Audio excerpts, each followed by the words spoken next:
Welcome back to the program. Now, at the National Assembly yesterday, the House of Representatives set up an ad hoc committee to investigate the ongoing crisis rocking the Edo State House of Assembly. This followed a lengthy debate on a motion of urgent public importance seeking that the House take over the functions of the Edo State House of Assembly to ensure a proper inauguration. Our correspondent Larry Lasisi tells us more. Point of order. It's the first plenary session of the week. As lawmakers get ready for plenary, the majority leader of the House moves a motion to admit into the chamber former members from Edo State. In the gallery, 15 lawmakers from the State House of Assembly are also present. Motion is on the urgent need. Their presence becomes clear when a motion of urgent public importance is raised, calling on the House to intervene and help forestall a constitutional crisis in the Edo State House of Assembly. Concerned that on the same day, 17th of June 2019, the governor and his deputy, after abducting 4 members-elect against their wish, caused the clerk of the House to secretly swear in 9 members-elect out of the 24 at 9:30 p.m., well outside the normal time recognized by the rules of the House for the conduct of legislative business, further aware and worried that against the background of the illegality and the growing insecurity challenges in the state, no normal legislative business can take place unless the proper procedure for inaugurating the legislature is done, as envisaged and guaranteed by the Constitution of the Federal Republic of Nigeria and security provided. He appeals to the House to take over the affairs of the Edo State House of Assembly in line with the Constitution so as to ensure the proper inauguration of that assembly. The matter is thrown up for debate. I'm worried because I'm a member of the great All Progressive Congress. And the 24 members we are talking about in Edo State, they are all APC members. I'm ashamed of the kind of example that is coming from my state. We cannot immediately take over the functions of, or go down to practically tell them what to do.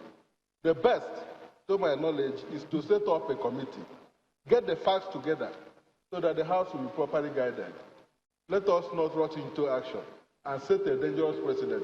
This House should equally consider the need to find a way of reconciling the governor of Edo State and the chairman of our great party, Comrade Adam Foshimole, because without doing so, the other exercise might actually end up in futility.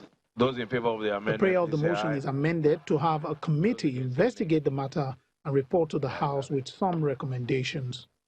The House has set up an ad hoc committee to go to Edo State and investigate this matter.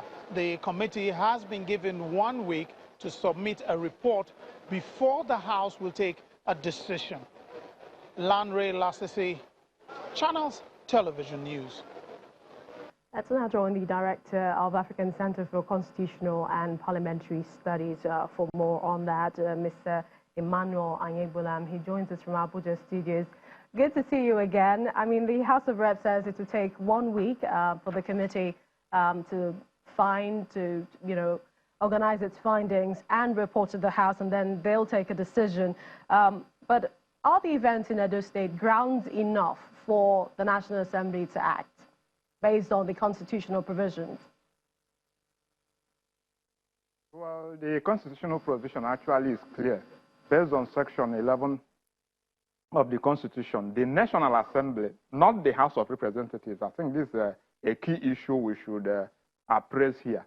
When this issue started in 1999, it's most unfortunate then it was in Anambra State when the House could not be inaugurated because there were 2 factions between the then governor, Mbadinuju, and the Emeka Ofo group.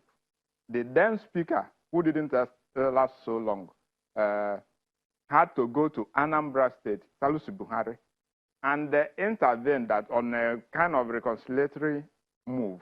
Later, the same trend resurrected in Ogun State, where the assembly was broken into 2. We had the one in River State. Kogi State had its last show before now. Edo has taken over, and you saw the split in the inauguration of Bauchi State House of Assembly. So what I am saying is this, that the constitutional power lies with the National Assembly. The National Assembly is a bicameral legislature. Therefore, we cannot clap with only one hand. The two hands, the Senate, they had to come in because it's a power given to National Assembly based on a particular issue of public order, where the National Assembly will now determine direct service that the state needs if it sees lawmaking as a special essential service, then it will go into this. But if the House of Representatives on its own goes to Edo State and then comes up with a report, to be invalid. The House of Representatives, let me categorically say it, is not the National Assembly. So Okay. there would have been a diligent appraisal of this issue before taking on. Then the next area involved is this. Two critical issues have been raised, even with the motion, that the House was inaugurated by 9:30 p.m. If you go through the case of Inokojo and Adeleke, there the Supreme Court, speaking through late Justice Nikki Toby, said that the Assembly can only sit during daytime from 10 a.m. in the morning to the appropriate time required by the rules of the House.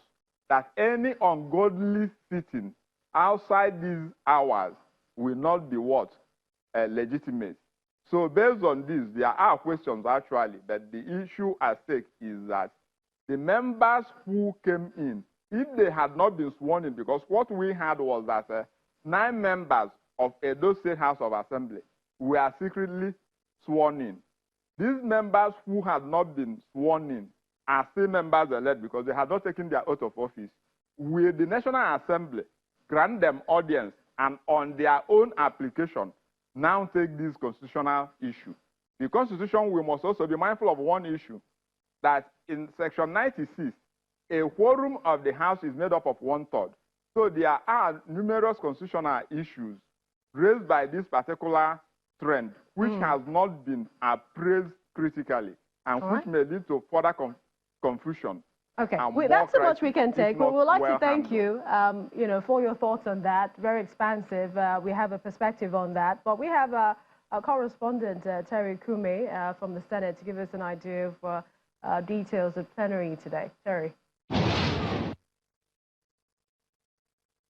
The Senate is sitting at this moment, and interestingly, there is still no ministerial list from the president. As a matter of fact, there is no communication from the president today. However, there's a matter of urgent public importance, which came under orders 42 and 43 and 52, I beg your pardon, thereby allowing the Senate to debate the matter right away, and that's the death of a Nigerian in South Africa, Mrs. Elizabeth Chukwu, who was killed in a hotel room. The Senate is worried about this situation and is resolving to summon both the ambassadors of Nigeria to South Africa and that of South Africa to Nigeria. They also want the South African authorities to quickly investigate, explain why Nigerians are being killed in South Africa. There are 2 motions on the order paper. There's still no bill yet from the 9th Senate, but the 2 important motions on the order paper would be that of the urgent need to protect Nigerian indigenous airlines from extinction due to multiple designations and multiple frequencies granted foreign airlines in Nigeria. And the second one is that of dropped calls by telecoms and telecom providers in the country, and the Senate is worried about that and wants those monies refunded in such cases. Well, that's the outlook from the Senate today. We also expect that the issue of the free trade agreement signed recently by the president will come up. Thank you, Terry, and thank you to all our guests and you most especially for watching. I'm Millicent Walker. I'll see you soon.